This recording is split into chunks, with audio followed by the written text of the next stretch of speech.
There's an element of transcendence. It's a moment outside of time.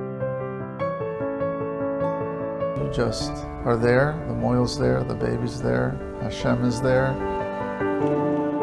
It's a very intimidating idea to get a bris. At that point, I was 62 years old. This isn't just a medical procedure. This is a spiritual event, and you can feel it in the room, the seriousness, the tone changes.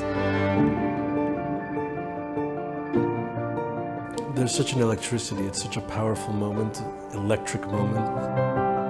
People who are at a bris feel a spiritual awakening. There's always tears.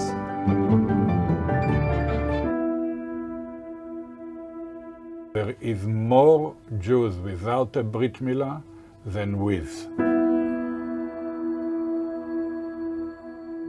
There is about 6 million Jews around the world without a Brit Mila.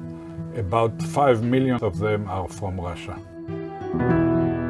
Why? Because in Russia, in the time of the Soviet Union, the KGB used to kill the Moalim.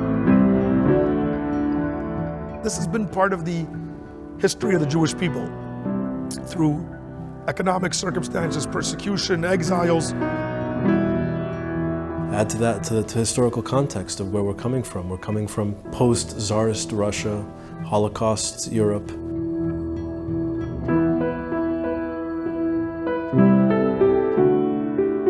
Circumcision was a danger.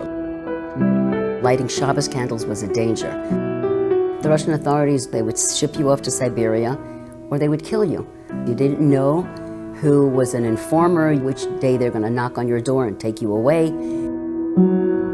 One of my grandfather's uncles was wanted dead or alive by the KGB on a regular basis, and they couldn't leave Russia under the circumstances because there were no exit visas.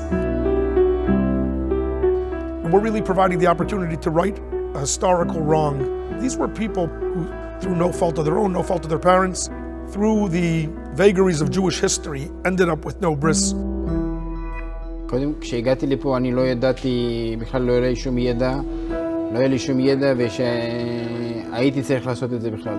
עד כדי כך לא שלא עשינו, פשוט לא היה שום מידע על היהדות, אפילו ההורים וסבא וסבתא היו מסתירים את זה מאיתנו.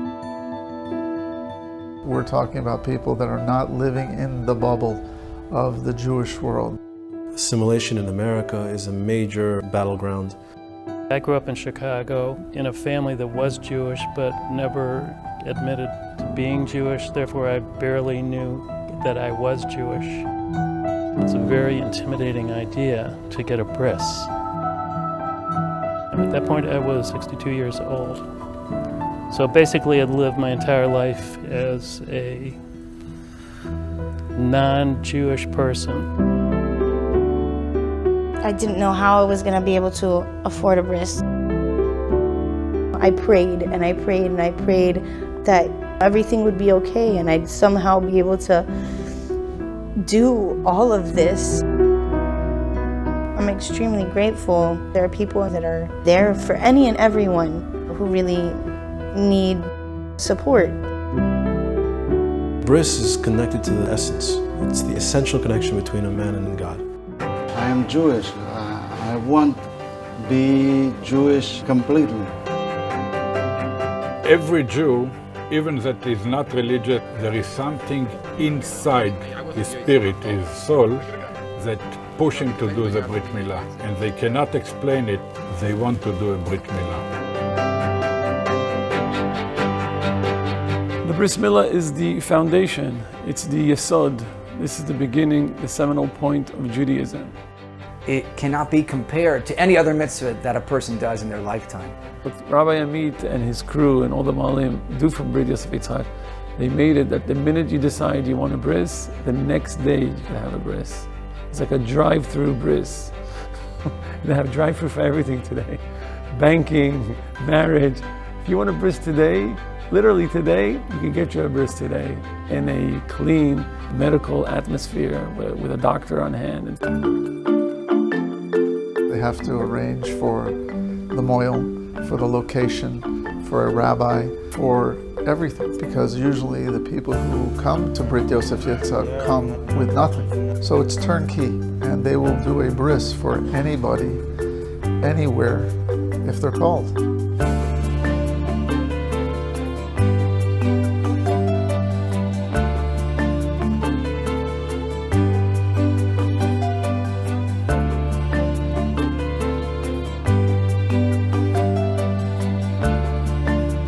It doesn't matter where he located, in Siberia or in Alaska or in New Zealand. If somebody asks us to do a Brit Mila, immediately we send a moil with a plane with all the equipment.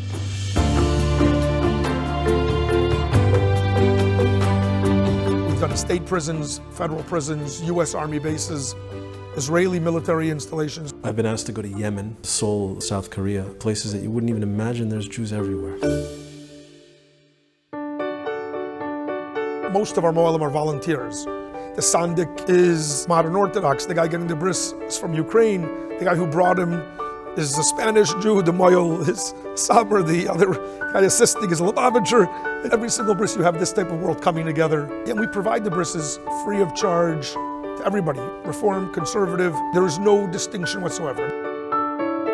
They look online or they call their local Chabad rabbi and they inevitably will direct them to Brit Yosef Yitzhak, who then will call their closest moil, who will then pick up and travel either on a plane or a train or a car or even a ferry to get where they have to be at the right time.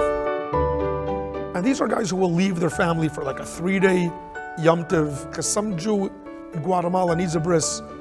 They'll pack a few tuna sandwiches, pack a little bag, get on the airplane and come home 6 days later to help one Jew get a bris. And these are people taking off work as a CPA, as the owner of a security company, as a doctor, and forget they don't get paid. These guys pretty much all donate money to the organization.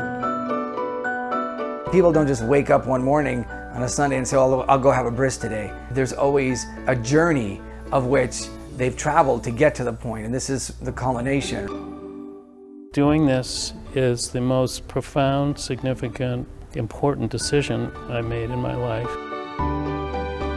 For me, it's a total change in consciousness and perception.